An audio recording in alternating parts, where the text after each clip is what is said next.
மத்திய மாநில அரசுகள் வெளியிடும் மக்கள் நலத்திட்டங்கள் மற்றும் முக்கிய தகவல்களை உடனுக்குடன் தெரிந்து கொள்ள நம்ம உண்மை தகவல் சேனலை சப்ஸ்கிரைப் பண்ணிக்கோங்க. தமிழகத்தில் பார்த்தீங்கன்னா தாவேக ஆட்சி அமைந்ததிலிருந்தே விவசாயிகள் தொடர்ந்து போராட்டத்தை நடத்திட்டு வராங்க.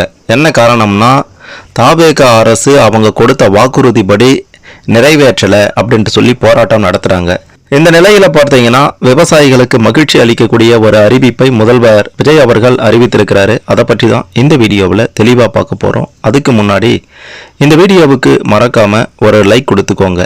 சரி, வாங்க வீடியோக்குள்ளார போகலாம். சட்டப்பேரவையில் விதி எண் 110 கீழ் முதலமைச்சர் விஜய் அவர்கள் பார்த்தீங்கன்னா ஆகஸ்ட் 17ஆம் தேதி ஒரு அறிவிப்பு ஒன்றை வெளியிட்டிருக்கிறாரு. அந்த அறிவிப்பில் அவர் என்ன சொல்லியிருக்கிறாருன்னா, சரி, அவர் என்ன சொன்னார் அப்படின்றத பார்க்கறதுக்கு முன்னாடி ஏற்கனவே என்னென்ன அறிவிப்புகள் அவர் விவசாய கூட்டுறவு கடன் தள்ளுபடி தொடர்பாக வெளியிட்டிருந்தார் அப்படின்ட்டு கேட்டிங்கன்னா, ஏற்கனவே முதல்ல 50,000 ரூபாய்க்குள்ளார யார் யாரெல்லாம் விவசாய கடன் வாங்கியிருக்காங்களோ அவங்களுடைய அந்த 50,000 ரூபாய்க்குள்ளார வாங்கியிருந்தா அனைத்துமே தள்ளுபடி. அதற்கு மேலே வாங்கியிருந்தா குறிப்பிட்ட சில தொகைகள் மட்டும் தள்ளுபடி பண்ணியிருந்தாங்க. அதுலேயும் ஒரு படி மேலே போய் 1,00,000 ரூபாய்க்கு மேலே வாங்கியிருந்தா வெறும் 5,000 ரூபாய் தள்ளுபடி அப்படின்ற ஒரு அறிவிப்பு தான் முதல்ல வெளியானது. அதன் பிறகு இரண்டாவதாக ஒரு அறிவிப்பை வெளியிட்டிருந்தாங்க. அந்த அறிவிப்பில் 75,000 ரூபாய்க்குள்ளார வாங்கியிருந்தா முழுவதுமாக தள்ளுபடி, அதற்கு மேலே எவ்வளவு தொகை வாங்கியிருந்தாலும் 35,000 ரூபாய் மட்டும்தான் தள்ளுபடி அப்படின்ற மாதிரி முதல்வர் விஜய் அவர்கள் சொல்லியிருந்தார். இதனால் விவசாயிகள் தொடர்ந்து போராட்டம் நடத்திட்டு இருந்தாங்க.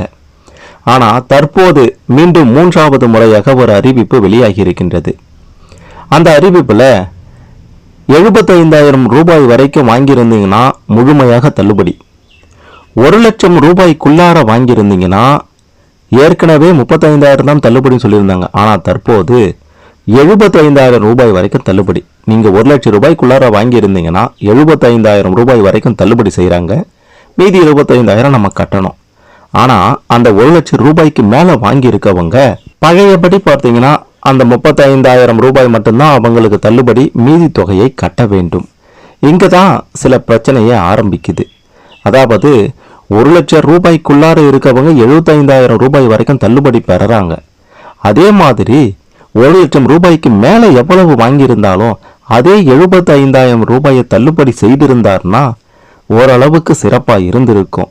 ஆனால் இதுவுமே இந்த தள்ளுபடியுமே தற்போது 3வது முறையாக அறிவித்திருக்கக்கூடிய இந்த தள்ளுபடியும் விவசாய பெருமக்களுக்கு மிக பெரும் ஏமாற்றம் தான் தவிர சந்தோஷம் அப்படின்றது பெருசாக இல்லை.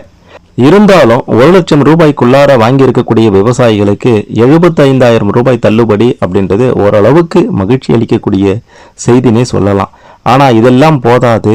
கூடிய விரைவில் வாக்குறுதி கொடுத்தபடி 5 ஏக்கருக்குள்ளார இருக்கக்கூடிய விவசாயிகளினுடைய ஒட்டுமொத்த கடனும் முழுமையாக தள்ளுபடி செய்ய வேண்டும் அப்படின்றது தான் ஒட்டுமொத்த விவசாயிகளின் எதிர்பார்ப்பாக இருக்கின்றது.